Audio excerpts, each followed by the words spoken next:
नमस्ते सर। क्षमा करना बेटा, मैंने तुम्हें पहचाना नहीं। सर मैं सुधीर, आपका स्टूडेंट। बहुत साल हो गए ना सर, इसलिए आपने पहचाना नहीं होगा। अच्छा अच्छा अच्छा अच्छा, बैठो बैठो, बताओ कैसे हो, क्या करते हो? क्या नाम क्या बताया तुमने अपना बेटा?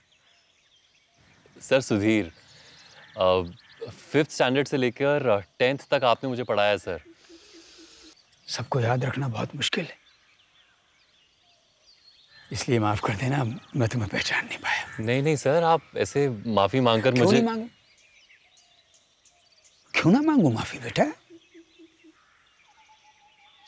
गलती करने पर इंसान को माफी मांग लेनी चाहिए, वो चाहे छोटा हो या बड़ा।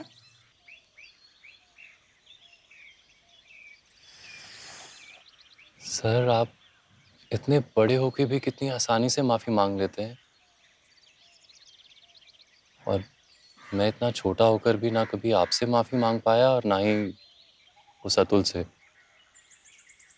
अतुल? कौन अतुल? किस माफी की बात कर रहे हो बेटा? सर वो घटना आप भले ही भूल गए हों, लेकिन मैं कभी नहीं भूल सकता। सर मैं 7th स्टैंडर्ड में था, तब हमारी क्लास में एक अमीर बाप का बेटा पढ़ता था, अतुल। एक दिन वो क्लास में इतनी शानदार और इतनी महंगी घड़ी पहनकर आया कि मैंने ऐसी घड़ी कभी देखी तक नहीं थी, और उस घड़ी को देखकर मेरे मन में लालच आ गया।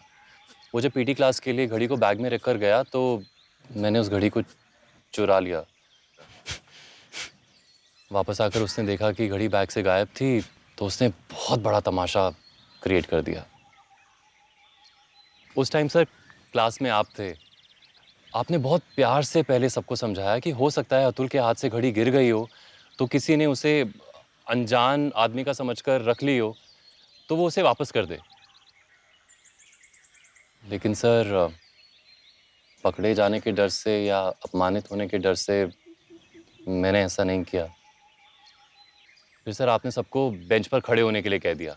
आपने कहा सबके सब बेंच के ऊपर खड़े हो जाओ, और खबरदार किसी ने अगर जरा भी आंख खोली तो आप समझोगे चोरी उसी ने की है। फिर सर आपने एक एक करके स्टूडेंट्स को चेक करना शुरू किया। मेरे पास भी आप आए और मेरी पॉकेट में आपको घड़ी मिल गई, लेकिन आपने कुछ कहा नहीं। घड़ी मिलने के बाद भी आप आगे बढ़ते चले गए। एक एक करके आपने सारे स्टूडेंट्स को चेक किया, लास्ट तक के स्टूडेंट को चेक किया, और फिर आपने कहा कि आंखें खोलो, घड़ी मिल गई है। घड़ी किसके पास मिली है ये जानना जरूरी नहीं, क्योंकि उस स्टूडेंट को पता चल गया है कि गलती उसने की है, तो बात वहीं पर खत्म हो जाती है। और ये कहते हुए आपने घड़ी अतुल को वापस कर दी। आपने सारे के सारे स्टूडेंट्स को इसलिए चेक किया था ताकि कभी पता ही ना चल सके कि घड़ी चुराई किसने थी। सर उस दिन मैंने बहुत बड़ा सबक सीखा कि किसी को अपमानित किए बिना भी, किसी को नीचा दिखाए बिना भी हम ऐसा सबक दे सकते हैं कि कोई दोबारा वो गलती ना करे। सर शिक्षक होने के सही मायने मुझे उस दिन पता चले। इंजीनियर, डॉक्टर, साइंटिस्ट बनाने वाले शिक्षक बहुत होते हैं, लेकिन स्वयं को उदाहरण बनाकर अच्छा इंसान बनाने वाले शिक्षक बहुत कम होते हैं सर।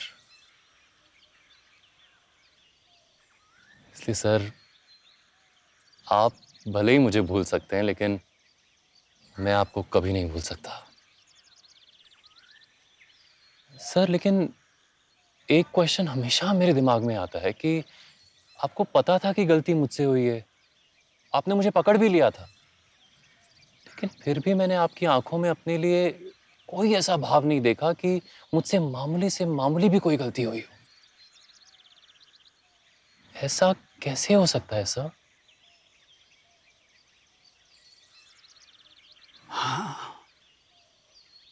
हाँ, मुझे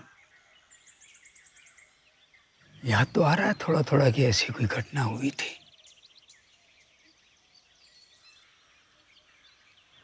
लेकिन तुम्हारा प्रश्न ये है कि इतनी बड़ी घटना होने के बाद भी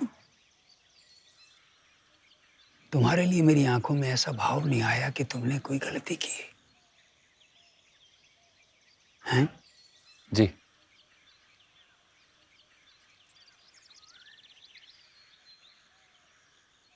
वो इसलिए क्योंकि तुम सबको आंखें बंद करने के लिए कहने के बाद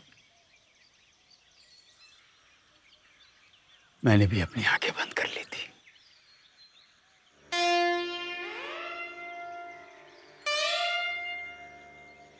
ताकि मुझे भी पता न चले कि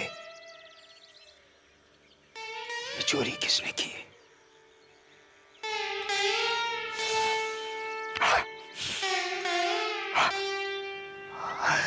क्या क्या क्या क्या क्या नाम बताया था तुमने?